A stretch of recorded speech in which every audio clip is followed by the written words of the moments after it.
ఓకేనా? ఓకే. ఎలా ఉన్నారు, ఎక్కడున్నారు, ఏంటి సంగతులు? ఈరోజు మేము పండుగ చేసుకుంటున్నాం. పండుగలో మీరు ఉదయం నుంచి జాయిన్ అవుతారు అనుకుంటే ఇప్పుడు వచ్చారన్నయ్య, లేట్ అయిపోయింది అన్నయ్య. అవునన్నా, కొంచెం యాక్చువల్ గా లేట్ అయింది. ఇక్కడ విజయవాడ వరకు వచ్చాను, వేరే వర్క్ ఉండి. ఓకే. ఈ రోజు ఓన్లీ మీకు నాకే కాదన్నా, మొత్తం అన్ని దేశాల్లో ఉన్న మెగా ఫ్యాన్స్ 100 దేశాల్లోని అభిమానులంతా కలిసి పండుగ చేసుకుంటున్నాం. పెద్ద పండుగ మనకి ఈరోజు. అవునన్నా.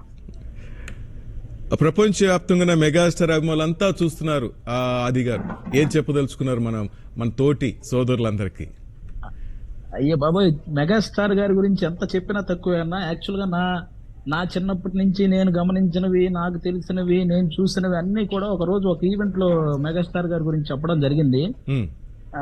నా మనసు కనిపించినవన్నీ అంటే బేసిక్ గా మనం వాళ్ళ గురించి తెలుసుకున్నాక అమ్మ అని పలకటం ఎంత కామనో, సినిమా ఇండస్ట్రీ గురించి తెలుసుకున్నాక చిరంజీవి అని పలకటం కూడా అంతే కామన్. సూపర్. అంటే ఇంకా అంత ఓన్ చేసుకున్న ఇది అనమాట చిరంజీవి గారు అంటే. చిన్నప్పటి నుంచి అంటే కొంచెం మనకి ఆ ఊహ తెలిసాక మాక్సిమం ఏదైనా మూవీ అయినా, లేకపోతే మనకి ఏదైనా చిన్న ఎవరైనా డాన్స్ చేయమని చెప్పినా, లేకపోతే ఎవరైనా కామెడీ చేయమని చెప్పినా, లేకపోతే ఎవరైనా యాక్షన్ చేయమని చెప్పినా, ఎక్కడో తెలియకుండా మనలో చిరంజీవి గారు వచ్చేస్తుంటారు ఆటోమేటిక్ గా. అంత ఓన్ చేసుకున్నారనమాట చిరంజీవి గారిని. అంత ఇష్టం. అలాంటి చిరంజీవి గారిని చాలా సార్లు కలిసే అవకాశం వచ్చింది. అది ఇంకా చాలా అదృష్టంగా భావించవచ్చు. ఇంకా ఇండస్ట్రీకి వచ్చాక ఇంకా అంతకంటే ఏం కావాలి అనిపించేంత అదృష్టం కలిగిందన్న ఆయన కలవడం. అది నా ఇన్స్పిరేషన్ గా చాలా మంది చెప్తుంటారు. చిరంజీవి గారిని ఈ విషయంలో మేము ఇన్స్పిరేషన్ గా తీసుకున్నాం, లేకపోతే ఆయన గుణం మాకు నచ్చింది, ఇది ఆయనలో నచ్చిన గుణం ఇది అంటుంటారు. ఇట్లా మీకు ఆయన నచ్చిన క్వాలిటీస్ ఏంటి?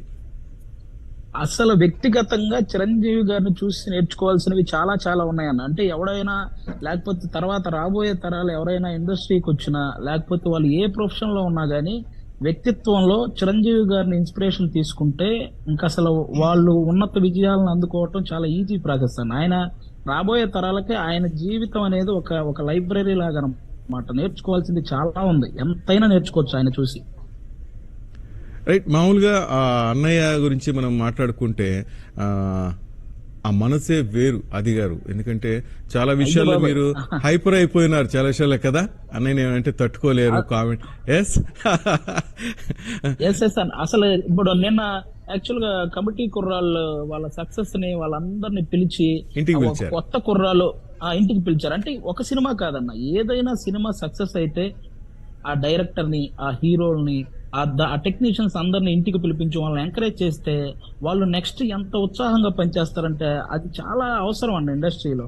ప్రతి ఒక్కరికి చిరంజీవి గారిని ఒకసారి చూడాలని ఉంటది. కాబట్టి ఇప్పుడు 11 మంది కొత్త కుర్రాళ్ళు వాళ్ళంతా ఎన్నో ఆశలతో ఇండస్ట్రీకి వచ్చారు, ఒక సినిమా చేశారు, సక్సెస్ అయింది.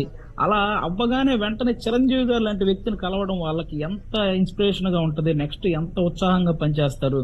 అదిగాక ఒక పర్సన్ ఎవరో చిరంజీవి గారి వెనక్గా ఇలా చెయ్యేస్తే ఎవరో అలా తీయబోతే వెంటనే చిరంజీవి గారు పర్లేదు ఆ చెయ్యేసుకోమ్మా అని చెప్పి వెంటనే, అంటే అసలు ఎక్కడా కూడా వాళ్ళకి ఒక చిన్న ఫీలింగ్ కూడా కలగనివ్వకుండా వాళ్ళని చూసుకున్న విధానం గాని, వాళ్ళ ప్రతి ఒక్కరి పేరు ఊరు తెలుసుకుని వాళ్ళని పలకరించిన విధానం, ఇంకా అంతకంటే మంచి మనసు ఎవరికి ఉంటుంది అన్నయ్య గారు? మనం మాట్లాడుకోవాలి. అసలు ఓపిక కదా. సాయంత్రం వరకు సెట్ లో షూటింగ్ లో ఉంటారు, సాయంత్రం తర్వాత వాళ్ళందరినీ పిలిచి ఎక్కడా కూడా ఎవ్వరి మీద కూడా ఒక చిన్న అసహనం కూడా ఎప్పుడు చూపించరు చిరంజీవి గారు. అందుకే ఆయన బాక్స్ ఆఫీస్ ని ఎంతలా ఏలగలిగాడు. ఇప్పుడంటే బాక్స్ ఆఫీస్ కి చాలా మంది మొగుళ్ళు ఉండొచ్చు, కానీ ఈ 90s లో మాత్రం 90s 2000s లో బాక్స్ ఆఫీస్ కి ఒకే ఒక్క మొగుడు, ఆ మొగుడు ఘరానా మొగుడు, మన మెగా మొగుడు కదా. అంతే అన్నయ్య గారు. ఆ ఎరా అంతా చూసిన వాళ్ళం, మాకు అది అదృష్టం. రాబోయే తరాలు అవన్నీ చాలా మిస్ అయిపోయారు. అదంతా థియేటర్ లో రచ్చలు గాని. ఈ జనరేషన్ వాళ్ళకి మళ్ళీ ఆ వైపు చూడాలంటే అందరూ రేపు ఆగస్టు 22వ తేదీ ఇంద్రా సినిమాకి వెళ్తే వాళ్ళకి ఆ వైపు తెలుస్తుంది. థియేటర్ లో అందరూ ఆ ఎరాకి సంబంధించిన వాళ్ళందరూ ఉంటారు. ఈ జనరేషన్ వాళ్ళు ఒకసారి వెళ్తే మాత్రం వాళ్ళకి ఆ ఇంద్రా వైబ్, అసలు మెగాస్టార్ గారి వైబ్ తెలుస్తుంది ఒకసారి. ప్రపంచవ్యాప్తంగా ఉన్న మెగా అభిమానులంతా దీంట్లో పార్టిసిపేట్ అయ్యారు. ఆది గారు దాదాపు 12 గంటల పాటు ఈ వాళ్ళందరికీ- ప్రోగ్రామ్ మధ్యాహ్నం 12 గంటలకు నేను స్టార్ట్ వాళ్ళందరికీ చేశాను. కూడా. ఇప్పుడు 3 దాటుతుంది నేను ఇంకా. చూశాను అన్నయ్య గారు. ఆ. నేను లైవ్ ఫాలో అవుతున్నాను. నేను పాపం వరుసగా ఎంతమంది సెలబ్రిటీలు వాళ్ళ టైం కేటాయించి, ఎందుకంటే చిరంజీవి గారు అంటే అందరికి